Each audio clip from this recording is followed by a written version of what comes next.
శాంతి. 28/11/2023 మురళి.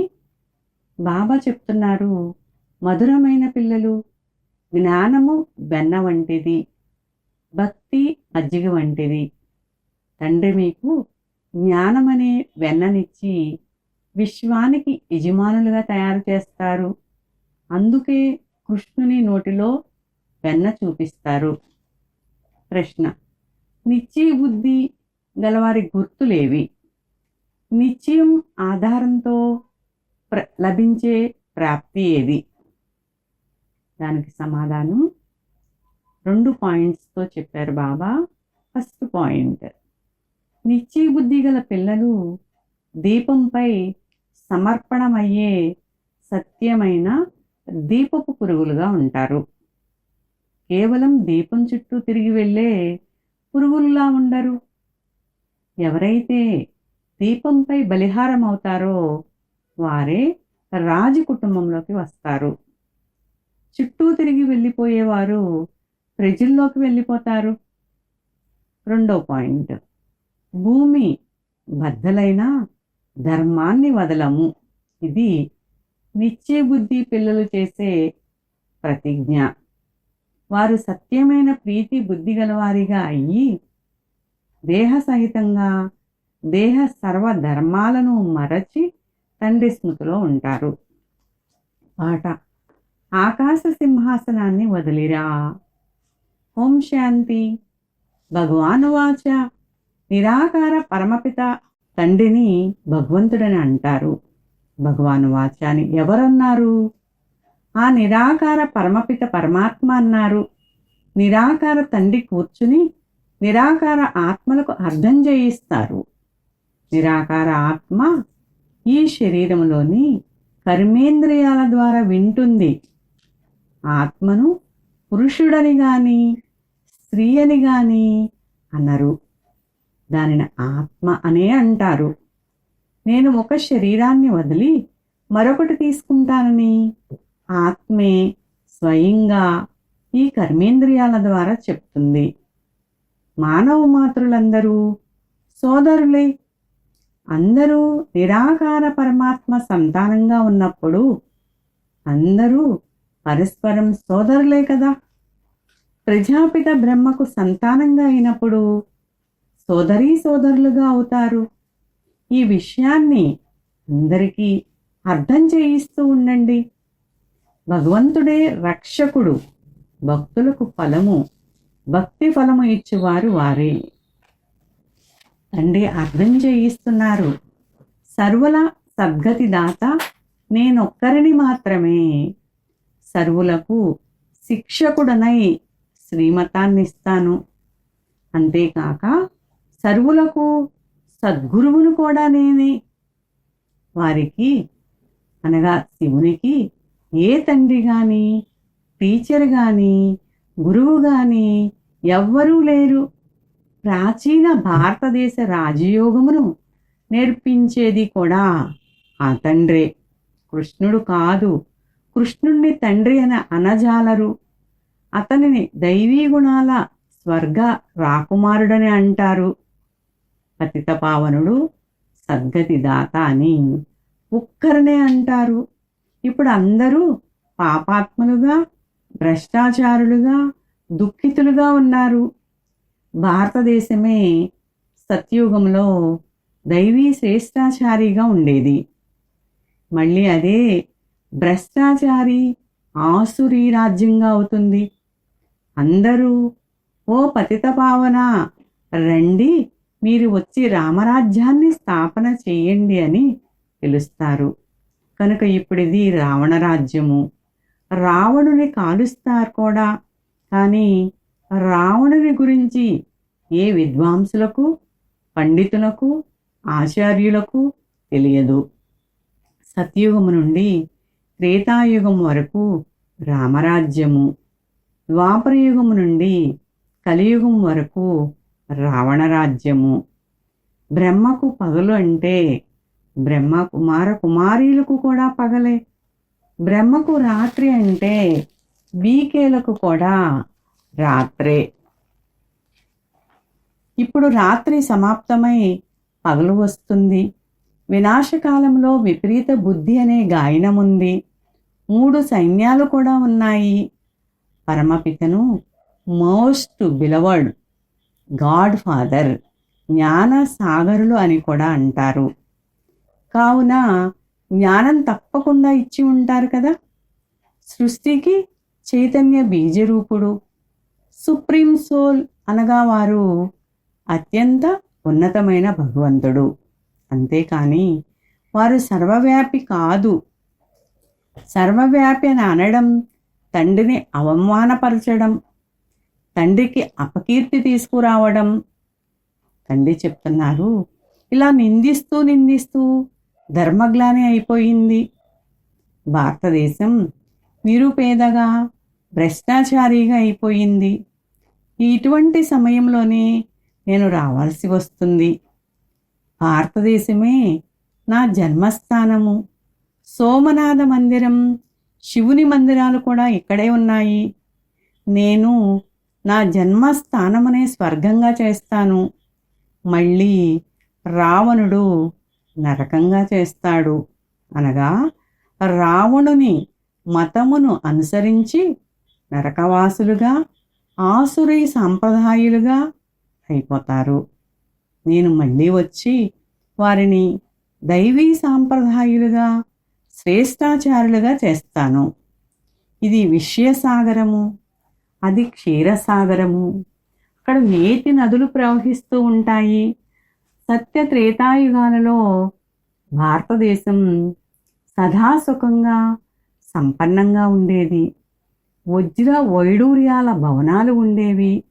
ఇప్పుడైతే భారతదేశం పూర్తిగా 100% దివాలా తీయబడి ఉంది. నేనే వచ్చి 100కి 100 పాళ్ళు సంపన్నంగా శ్రేష్టాచారిగా చేస్తాను.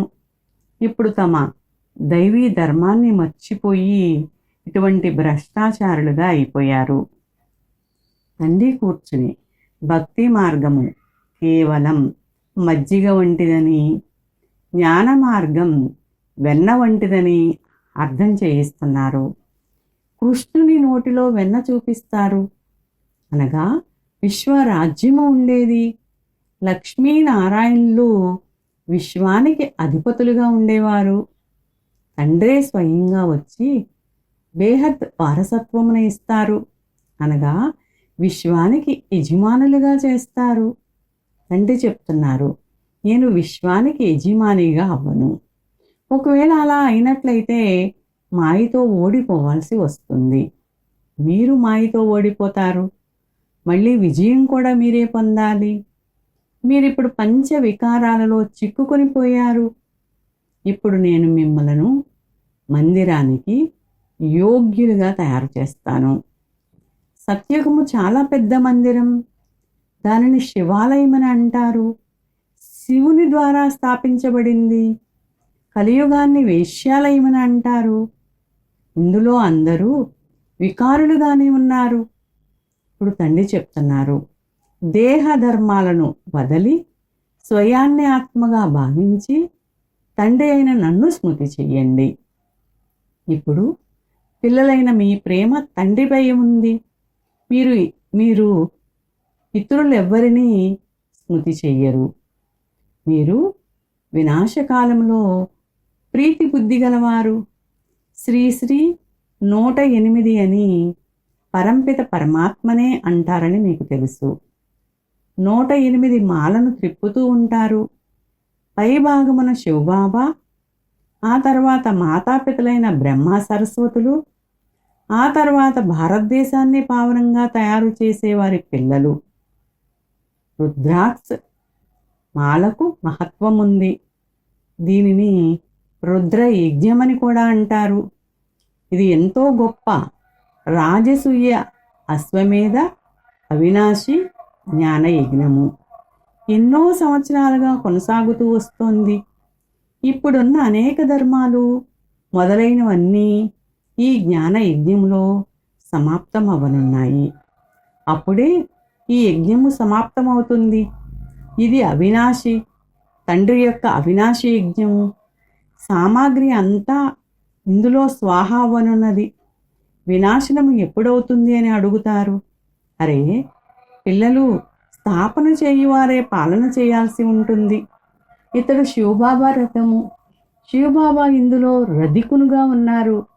అంతేకాని ఏ గుర్రపు బండి మొదలైన వాటిలో కాదు. అదంతా భక్తి మార్గంలో కూర్చుని తయారు చేసిన సామాగ్రి. బాబా చెప్తున్నారు, నేను ఈ దేహమును ఆధారంగా తీసుకుంటాను. తండ్రి అర్థం చేయిస్తున్నారు, మొదట వ్యభిచారి భక్తి ఉండేది. ఆ తర్వాత కలియుగాంతంలో పూర్తి వ్యభిచారి భక్తిగా అయిపోయింది. తండ్రి మళ్ళీ వచ్చి భారతదేశానికి వెన్ననిస్తారు. మీరు విశ్వానికి అధిపతులుగా అయ్యేందుకు చదువుతున్నారు. తండ్రి వచ్చి వెన్న తినిపిస్తారు. రావణ రాజ్యంలో మజ్జిగగా అవ్వడం ప్రారంభమవుతుంది. ఇవన్నీ అర్థం చేసుకునే విషయాలు. కొత్త పిల్లలైతే ఈ విషయాలను అర్థం చేసుకోలేరు. పరంపిత పరమాత్మనే జ్ఞానసాగరులని అంటారు. ఈ భక్తి మార్గం ద్వారా నేనెవ్వరికీ లభించనని తండ్రి చెప్తున్నారు. నేను వచ్చినప్పుడు మాత్రమే భక్తులకు భక్తికి ఫలమునిస్తాను. నేను ముక్తి దాతగా అవుతాను. దుఃఖముల నుండి విడిపించి అందరినీ శాంతిధామము సుఖధామాలకు తీసుకువెళ్తాను. నిశ్చయ బుద్ధి విజయంతి, సంశయ బుద్ధి వినశ్యంతి. తండ్రి దీపము. ఆ దీపంపై కొన్ని దీప పురుగులు రాగానే ఒక్కసారిగా సమర్పణ అయిపోతాయి. మరికొన్ని దీపము చుట్టూ తిరిగి దూరంగా వెళ్ళిపోతాయి. అటువంటి వారు అర్థమే చేసుకోరు. సమర్పణమయ్యే పిల్లలకు తప్పకుండా బేహద్ తండ్రి ద్వారా తమకు బేహద్ వారసత్వం లభిస్తుందని తెలుసు. కేవలం చుట్టూ తిరిగి వెళ్ళిపోయేవారు నెంబర్ వారీగా ప్రజల్లోకి వస్తారు. సమర్పణమయ్యేవారు నెంబర్ వారుగా పురుషార్థానుసారం వారసత్వాన్ని తీసుకుంటారు. పురుషార్థం ద్వారానే ప్రాలబ్ధం లభిస్తుంది. జ్ఞానసాగరులు ఒక్క తండ్రి మాత్రమే. తర్వాత జ్ఞానం ప్రాయలోపమైపోతుంది. మీరు సద్గతిని పొందుతారు. సత్యత్రేతాయుగాలలో గురువులు, సాధువులు మొదలైన వారు ఎవ్వరూ ఉండరు. ఇప్పుడు అందరూ ఆ తండ్రినే స్మృతి చేస్తారు. ఎందుకంటే వారు జ్ఞానసాగరులు. అందరికీ సద్గతినిస్తారు. తర్వాత ఆహాకారాలు సమాప్తమై జై జై ధ్వనులు వినిపిస్తాయి. మీకు ఈ సృష్టి ఆది మాధ్యాంత్యాలు తెలుసు. మీరిప్పుడు త్రికాలదర్శులు, త్రినేత్రులుగా అయ్యారు. మీకు రచయిత, రచనల ఆది మధ్య అంత్యాల జ్ఞానం లభిస్తోంది. ఇవి కట్టుకథలు కావు. గీత భగవంతునిచే గాయనం చేయబడింది. కానీ కృష్ణుడు పేరు వేసినందున అది ఖండితము చేయబడింది. ఇప్పుడు పిల్లలైన మీరు అందరికీ కళ్యాణం చేయాలి. మీరు శివశక్తి సైన్యము.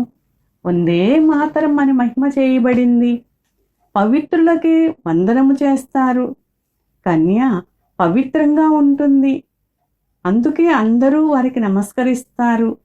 అత్తవారింటికి వెళ్ళి వికారాలకు లోబడినందున అందరికీ తల వంచి నమస్కరిస్తూ ఉంటుంది. అంతా పవిత్రతపైనే ఆధారపడి ఉంది. భారతదేశంలో పవిత్ర గృహస్థ ధర్మం ఉండేది. ఇప్పుడు ఆ పవిత్ర గృహస్థ ధర్మం ఉంది. ఎక్కడ చూసినా దుఃఖమే దుఃఖము. సత్యుగంలో అయితే అలా ఉండదు. తండ్రి పిల్లల కొరకు అరిచేతిలో వైకుంఠాన్ని తీసుకొస్తారు. గృహస్థ వ్యవహారంలో ఉంటూ తండ్రి ద్వారా జీవన్ముక్తి వారసత్వాన్ని తీసుకోవచ్చు. ఇల్లు వాకిలి వదిలిపెట్టే అవసరమే లేదు. సన్యాసుల నివృత్తి మార్గము వేరే. ఇప్పుడు తండ్రితో ప్రతిజ్ఞ చేస్తున్నారు, బాబా మేము పవిత్రంగా అయ్యి పవిత్ర ప్రపంచానికి రాజులుగా తప్పకుండా అవుతాము. కనుక భూమి బద్దలైన ధర్మమును వదలకండి. 5 వికారాలు దానమిస్తే మాయ గ్రహణం వదిలిపోతుంది. అప్పుడు 16 కళా సంపూర్ణులుగా అవుతారు. సత్యుగంలో 16 కళా సంపూర్ణ నిర్వికారులుగా ఉంటారు. ఇప్పుడు శ్రీమతమును అనుసరించి మళ్ళీ అదే విధంగా అవ్వాలి. భగవంతుడు పేదల పెన్నిది, ధనవంతులు ఈ జ్ఞానాన్ని తీసుకోలేరు. ఎందుకంటే మా వద్ద ధనము మొదలైనవి ఎన్నో ఉన్నాయి కనుక స్వర్గంలోనే ఉన్నామని భావిస్తారు. అందువలన అబలలు అహల్యలే జ్ఞానం తీసుకుంటారు. భారతదేశం చాలా పేదదైపోయింది. అందులో కూడా పేదవారిని, సాధారణంగా ఉన్నవారినే తండ్రి తమవారిగా చేసుకుంటారు. వారి భాగ్యంలోనే ఉంది. సుధాముని ఉదాహరణ మహిమ చేయబడింది కదా. ధనవంతులకు అర్థం చేసుకునే తీరిక ఉండదు. రాజేంద్ర ప్రసాద్ భారతదేశపు ప్రథమ రాష్ట్రపతి వద్దకు పిల్లలు వెళ్ళి అనంతమైన తండ్రిని గురించి తెలుసుకుంటే మీరు వజ్ర సమానంగా తయారవుతారు, 7 రోజులు కోర్సు తీసుకోండి అని చెప్పేవారు. అప్పుడు ఆయన, మీరు వినిపించే విషయాలు చాలా బాగున్నాయి, కానీ రిటైర్ అయిన తర్వాత కోర్సు తీసుకుంటానని అనేవారు. రిటైర్ అయిన తర్వాత మళ్ళీ పిల్లలు వెళ్ళారు. అప్పుడు ఆయన, నా ఆరోగ్యం బాగోలేదని అన్నారు. కావున గొప్ప గొప్ప వారికి తీరిక లభించదు. 7 రోజుల కోర్సు పూర్తి చేసినప్పుడు నారాయణీ నశ ఉంటుంది. ఊరికే ఆ రంగు అంటుకోదు. 7 రోజుల కోర్సు తర్వాత వీరు అర్హులా కాదా అనేది తెలుస్తుంది. అర్హులైతే చదువుకునే పురుషార్థంలో లగ్నమైపోతారు. ఎంతవరకు బట్టీలో పక్కా రంగు అంటుకోదో అంతవరకు బయటకు వెళ్తూనే అంటుకున్న రంగంతా ఎగిరిపోతుంది. కనుక మొదట పక్కా రంగు అంటించాలి. మంచిది. మధురాతి మధురమైన అపురూపమైన పిల్లలకు మాతాపిత బాబ్దాదాల ప్రియ స్మృతులు మరియు గుడ్ మార్నింగ్. ఆత్మిక పిల్లలకు ఆత్మిక తండ్రి నమస్తే. हम रूहानी बच्चों की रूहानी माता पिता और बाप दादा को याद प्यार गुड मॉर्निंग और नमस्ते. मेरा बाबा मीठा बाबा प्यारा बाबा शुक्रिया बाबा. ధారణ కొరకు ముఖ్య సారము. ఫస్ట్ పాయింట్, శివశక్తులుగా అయ్యి విశ్వ కళ్యాణము చేయాలి. పవిత్రత ఆధారంగా గవ్వ సమానంగా ఉన్న మనుష్యులను వజ్ర సమానంగా చేయాలి. సెకండ్ పాయింట్, శ్రీమతమును అనుసరించి వికారాలను దానమిచ్చి సంపూర్ణ నిర్వికారులుగా 16 కళా సంపూర్ణులుగా అవ్వాలి. దీపంపై సమర్పణమయ్యే దీపపు పురుగులుగా అవ్వాలి. వరదానము, పరిస్థితులను పక్క దృశ్యముగా భావించి దాటుకుని స్మృతి స్వరూప సమర్థ ఆత్మాభవ. స్మృతి స్వరూప ఆత్మలు సమర్థంగా ఉన్న కారణంగా పరిస్థితులను ఒక ఆటగా భావిస్తారు. ఎంత పెద్ద పరిస్థితులైనా అవన్నీ సమర్థ ఆత్మ కొరకు గమ్యానికి చేరుకునే దారిలోనే పక్క దృశ్యాలే. జనులు ఖర్చు పెట్టి ఈ పక్క దృశ్యాలను చూసేందుకు వెళ్తారు.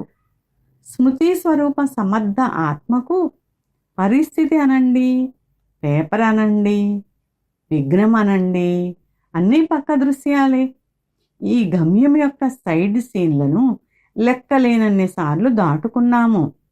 కొత్త ఇదేమీ కాదు అని వారి స్మృతిలో ఉంటుంది. స్లోగన్, ఇతరులను కరెక్షన్ చేసేందుకు బదులు తండ్రితో కనెక్షన్ జోడిస్తే వరదానాల అనుభూతి అవుతూ ఉంటుంది. మాతేశ్వరి గారి మధుర మహావాక్యాలు. కేవలం ఓం శబ్దాన్ని ఉచ్చరించటం వలన ఏ లాభమూ లేదు. ఓం శబ్దాన్ని పదే పదే పలకండి, అనగా ఓంను జపించండి. ఏ సమయంలో మనము ఓం అనే శబ్దాన్ని పలుకుతామో దాని అర్థము ఓం శబ్దాన్ని ఉచ్చరించమని కాదు. కేవలం ఓం అని అన్నందున జీవితంలో ఏ లాభమూ లేదు. కానీ ఓం యొక్క అర్ధస్వరూపంలో స్థితులవ్వడం. ఓం అర్థాన్ని తెలుసుకోవటం ద్వారా మనుషులకు శాంతి ప్రాప్తిస్తుంది. ఇప్పుడు మనుషులు మాకు శాంతి ప్రాప్తించాలని తప్పకుండా కోరుకుంటారు. ఆ శాంతి స్థాపన కొరకు అనేక సమ్మేళనాలు చేస్తూ ఉంటారు. కానీ ఫలితం ఎలా ఉందంటే ఇవన్నీ ఇంకా అశాంతి, దుఃఖానికి కారణమవుతూ ఉన్నట్లు కనిపిస్తుంది. ముఖ్యమైన కారణం ఏమంటే ఎంతవరకు మనుష్యాత్మలు 5 వికారాలను నష్టపరచలేదో అంతవరకు ప్రపంచంలో శాంతి ఏర్పడజాలదు. కనుక మొదట ప్రతి మనిషి తన 5 వికారాలను వశపరుచుకోవాలి. మరియు ఆత్మ తన సంబంధాన్ని పరమాత్మతో జోడించాలి. అప్పుడే శాంతి స్థాపన జరుగుతుంది.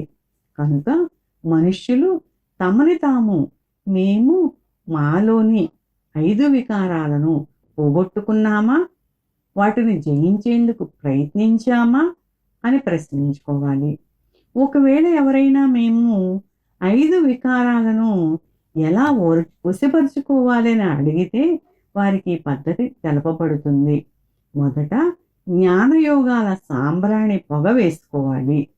తర్వాత పరంపిత పరమాత్మ మహావాక్యము నాతో బుద్ధి యోగాన్ని జోడించి నా నుండి శక్తిని తీసుకోండి. సర్వశక్తివంతుడైన నన్ను స్మృతి చేస్తూ ఉంటే వికారాలు దూరం అవుతూ ఉంటాయి.